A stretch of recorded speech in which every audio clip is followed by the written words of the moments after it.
Bismillahirrahmanirrahim. Assalamualaikum warahmatullahi wabarakatuh.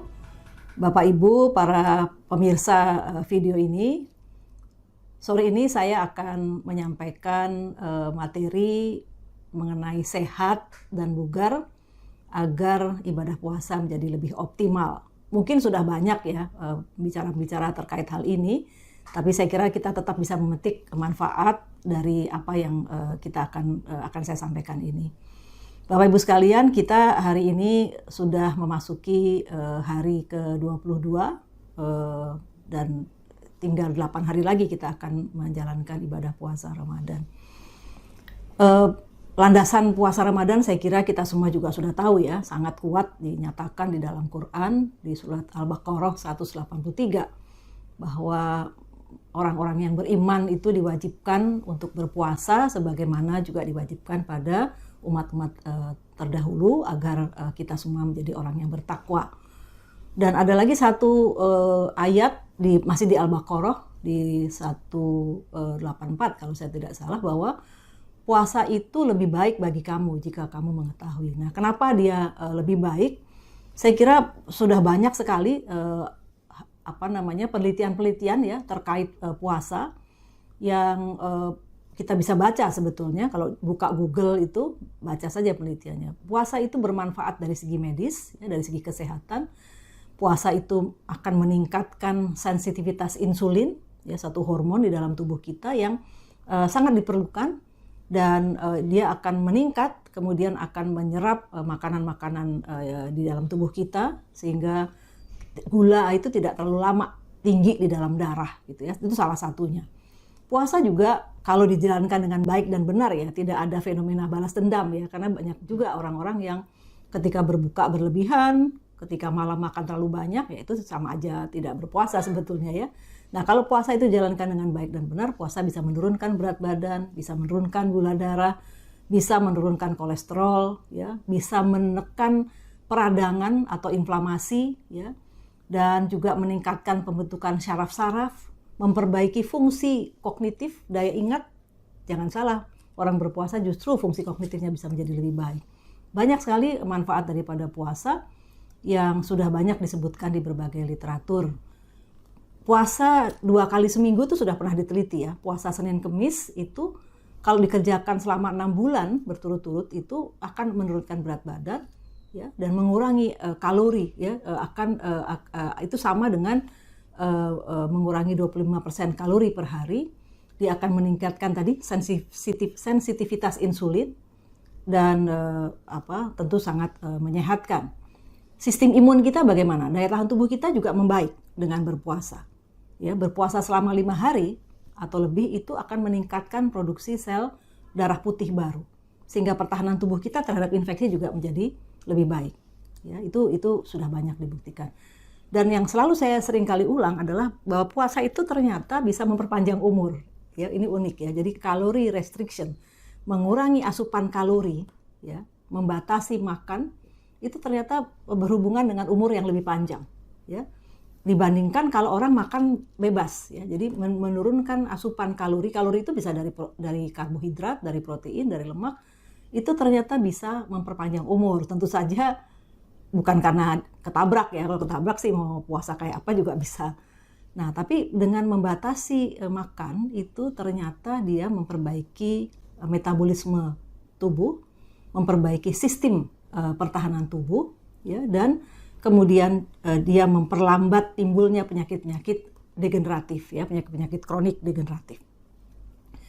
Jadi banyak sekali manfaat puasa yang sudah kita ketahui dari berbagai literatur. Tidak ada yang bilang puasa itu tidak baik, kecuali pada orang-orang tertentu yang memang tidak dibolehkan berpuasa karena sakit misalnya, ya, yang berat, ya tentu saja jangan memaksakan diri. Nah, bagaimana agar kita tetap bugar selama berpuasa? Ya, saya akan mulai dengan olahraga ya. Jadi sebetulnya olahraga rutin, nutrisi yang sehat dan seimbang, dan menjalankan ibadah puasa dan ibadah-ibadah lainnya selama berpuasa secara khusyuk dan ikhlas. Kita harus percaya di dalam tubuh yang sehat ada jiwa yang sehat, dan di dalam jiwa yang sehat, insya Allah tubuh juga akan sehat. Jadi dua-duanya, olahraga dan nutrisi itu menjaga kesehatan tubuh, ya, badan, sementara ibadah puasa sendiri dan ibadah-ibadah lain itu menjaga kesehatan daripada spiritual kita. Nah, olahraga. Saya akan mulai dengan olahraga. Olahraga itu seyogianya tetap dikerjakan. Jadi jangan ada pernyataan kalau puasa itu nggak boleh olahraga, itu tidak benar. Mulailah mulailah berolahraga, bisa pada saat setelah sahur dan sholat subuh kita bisa olahraga di situ, atau mendekati saat berbuka, ya, saat berbuka puasa, atau di malam hari pasca berbuka puasa, pasca sholat maghrib, sholat isya dan tarawih kita bisa berolahraga. Tentu saja harus didukung dengan nutrisi yang cukup, ya, yang seimbang. Nutrisi penting, ya, terutama setelah olahraga. Ya, jangan sampai kita nggak makan, ya, tentu akan menjadi lemas, ya. Nah, dengan dukungan nutrisi yang baik, maka tubuh kita itu akan membentuk otot yang baik. Jadi olahraga diikuti dengan asupan nutrisi yang baik, yang seimbang, itu akan terbentuk otot yang baik, dan otot yang baik tentu akan menjaga kesehatan tubuh kita. Olahraganya apa? Bisa jalan tentunya, bisa naik sepeda, ya, bisa senam gitu ya. Mungkin kalau tenis agak keberatan ya, agak berat ya, tapi jalan saya kira treadmill itu juga bisa dikerjakan. Jangan lupa olahraga derajat sedang itu yang tadi saya sebut itu jalan naik sepeda itu derajat sedang, ya. Itu menurunkan risiko infeksi saluran napas. Ya, infeksi saluran napas itu bisa diturunkan hingga 50% dengan olahraga. Tadi saya sudah sampaikan dengan berpuasa juga daya tahan tubuh juga akan ditingkatkan. Jadi itu sebetulnya saling terkait, olahraga dan berpuasa. Nah, yang lain lagi adalah kita perlu tahu seberapa sering kira-kira sekitar 150 menit deh per minggu gitu ya, dengan olahraga sedang tadi. Ya, tapi kalau olahraganya aerobik yang berat mungkin hanya 75 menit. Ya. Tiap sesi olahraga itu berlangsung minimal 10 menit. Nah, kalau ada pada lansia bagaimana? Pada orang tua tetap masih bisa. Sekuatnya aja. Kalau nggak bisa melakukan aktivitas fisik karena kesehatan, ya mungkin hanya bergerak di tempat tidur atau bergerak di kursi roda, nggak ada masalah. Yang penting otot tetap bergerak, ya, otot tetap digerakkan. Nah, itu olahraga ya. Jadi olahraga tetap perlu dikerjakan apakah setelah sahur dan sholat subuh atau sore hari setelah berbuka, setelah sholat tarawih itu juga bisa dikerjakan, malam hari juga bisa. Tetaplah bergerak 150 menit selama 1 minggu atau 30 menit per hari. Ya, kira-kira seperti itu. Tentu saja ada pengecualian kalau mereka sudah lansia, sudah lemah, mungkin 10 menit juga cukup per hari. Yang kedua tentu pola makan, ya. Pola makan selama bulan Ramadan perlu diperhatikan. Konsumsi makanan sesegera mungkin, ya, saat berbuka. Jadi setelah olahraga sore tadi, cukupkan karbohidrat, ya. Konsumsi karbohidrat cukup. Nah, karbohidrat cukup dari mana? Bisa dari kurma misalnya. Nabi kan juga menyarankan ya untuk makan 3 buah kurma. Kurma oke. Teh manis juga boleh gitu ya. Yang lain yang serba manis boleh, tapi tentu jangan berlebihan. Terutama nih pada orang-orang yang sudah ada penyakit diabetes ya, tentu harus tetap berhati-hati ya. Nah, kenapa penting itu tadi karbohidrat? Karena tubuh itu punya kemampuan untuk menyimpan cadangan gula tadi pada 2-4 jam pasca olahraga ya. Jadi ini sekali lagi penting diperlukan tadi karbohidrat ya, sumber kalori pertama yang perlu dikonsumsi supaya kita tidak kekurangan gula ya. Jadi pasca olahraga sore buka puasa makanlah kurma atau makanlah minum teh manis atau makan roti ya. Karbohidrat barangkali didahulukan ketika berbuka puasa. Tapi sekali lagi jangan berlebihan. Kemudian bukan hanya karbohidrat yang diperlukan ya, yang juga diperlukan adalah protein. Protein itu dari mana? Protein itu bisa dari telur, dari ikan, dari daging, dari tahu, tempe. Kenapa protein itu penting? Karena protein itu diperlukan untuk membentuk otot. Nah, jangan lupa otot itu sesuatu loh ya, sesuatu yang penting. Karena di dalam otot itu dibentuk energi, ya, dibentuk tenaga. Otot juga membentuk tadi sel-sel imun, daya tahan tubuh itu ada di otot. Jadi penting otot itu dikuatkan. Otot juga akan melindungi tulang. ya, supaya tidak cepat rapuh, ya. Apalagi nih kalau kita bicara pada orang tua. Nah, kalau kita olahraga, ya, kemudian kita makan protein, itu akan membentuk otot yang bagus, ya. Jadi olahraga ditemani dengan protein, asupan protein dari telur, dari ikan, dari daging, itu akan membentuk massa otot. Dan massa otot yang bagus itu bisa mencegah terjadinya sarkopenia.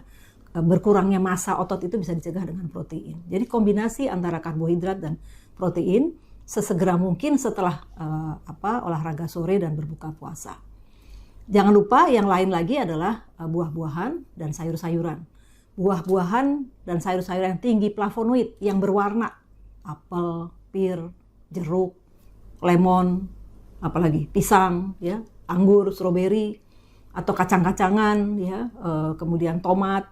Itu sayur-sayuran itu semua yang berwarna itu sangat baik, ya, karena ternyata juga sama tadi flavonoid ini, buah dan sayur yang berwarna tadi itu menurunkan kejadian infeksi saluran napas. Sekarang kita sangat takut ya dengan infeksi saluran napas, ya.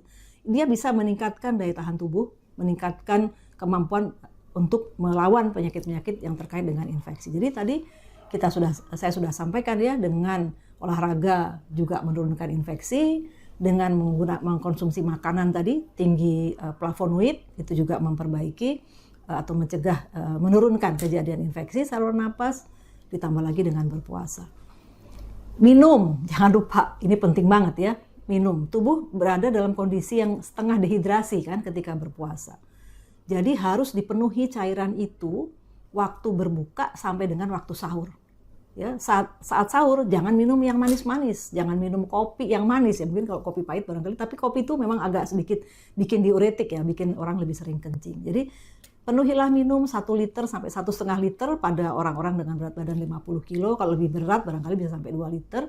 Jadi jangan malas minum, ya, jangan malas minum. Ini khusus untuk orang tua saya pesankan. Lansia itu seringkali malas minum karena rasa hausnya sudah berkurang. Itu nggak boleh, paksakan harus minum dari saat berbuka sampai dengan saat sahur. Pada saat buka boleh minum yang agak manis-manis, tapi pada saat sahur sebaiknya jangan minum yang manis-manis karena akan merangsang kencing lebih sering dan itu menyebabkan mudah dehidrasi. Orang-orang yang dengan gangguan ginjal, bagaimana? Orang-orang dengan gangguan ginjal kan masih boleh juga berpuasa, tapi penting diperhatikan, dimonitor fungsi ginjalnya dan cepat minum, ya, cukup minum, gitu, ya, cukup minum. Tetap monitor fungsi ginjalnya dan tetap berkonsultasi tentunya dengan dokter. Ya, jadi minum, kemudian vitamin saya tetap sarankan selama berpuasa konsumsilah vitamin C, vitamin E, vitamin D, ya. Bisa saja sudah bisa diperoleh dari makanan, ya, dari pajanan sinar matahari, tapi sebaiknya tetap konsumsilah vitamin C, baik itu dari buah-buahan atau memang suplemen, ya, vitamin C, vitamin E, vitamin D. Silahkan diminum. Vitamin D bisa diperoleh dari pajanan sinar matahari. Anda bisa memajankan diri di matahari sekitar jam 8, jam 9, tapi jangan lama-lama lah, 5 menit, 10 menit saja, hanya 3 kali seminggu. Itu bisa memperbaiki tadi kekuatan otot dan bisa mengurangi atau meningkatkan kekuatan tulang, ya. Jadi tulang dan otot itu bisa diperbaiki dengan pajanan sinar matahari yang ujungnya adalah meningkatkan produksi atau sintesis daripada vitamin D. Vitamin D sekali lagi bisa dari cahaya matahari, bisa dari ikan juga bisa, kuning telur juga bisa. Kalsium itu bisa dari susu, ya, yogurt, bisa juga dari tempe. Nah, itu Anda bisa konsumsi. Nah, itu barangkali yang penting diperhatikan. Bagaimana dengan pasien diabetes?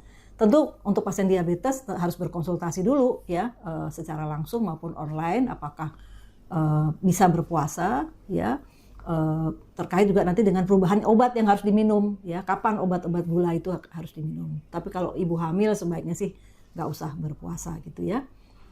Kalau yang tiba-tiba berpuasa setiap hari itu mungkin agak susah, ya, buat orang yang tidak terbiasa. Mungkin perlu ada penyesuaian, misalnya latihan dulu, gitu, ya.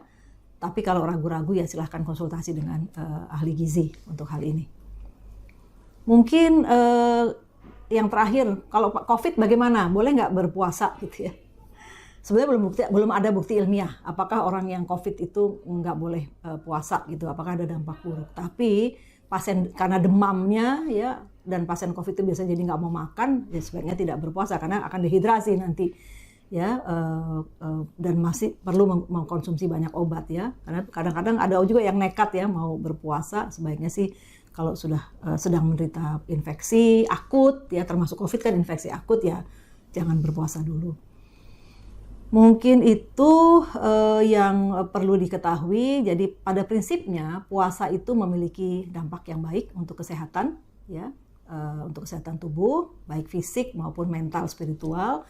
Dia akan menurunkan tekanan darah, akan menurunkan peradangan, akan menurunkan berat badan, dan menurunkan juga gula darah serta kolesterol sepanjang puasanya dijalankan dengan baik dan benar ya. Tidak ada fenomena balas dendam saat berbuka puasa sampai dengan malam. Dan untuk orang-orang tertentu seperti orang diabetes tentu perlu konsultasi dulu tentang bagaimana merencanakan makan selama puasa. Prinsipnya sepanjang tidak ada infeksi akut, tidak ada kondisi akut, mestinya puasa masih diperkenankan, tapi dengan berkonsultasi terlebih dahulu. Dan olahraga penting dipertahankan dengan memperhatikan waktu dan intensitasnya. Biasanya dikerjakan menjelang buka puasa atau saat pasca sahur dan sholat subuh. Ya, dengan sekali lagi tadi langsung mengkonsumsi makanan setelah selesai berolahraga. Makanan bergizi, protein, karbohidrat, kaya vitamin dan mineral perlu dikonsumsi selama bulan puasa. Berjemur pada waktu yang tepat, tadi kira-kira jam 9 sampai jam 9:10, saya kira baik ya untuk membentukkan vitamin D di dalam tubuh. Mungkin itu yang bisa saya sampaikan untuk bagaimana kita mencegah atau menjaga kebugaran dan kesehatan kita selama berpuasa Ramadan.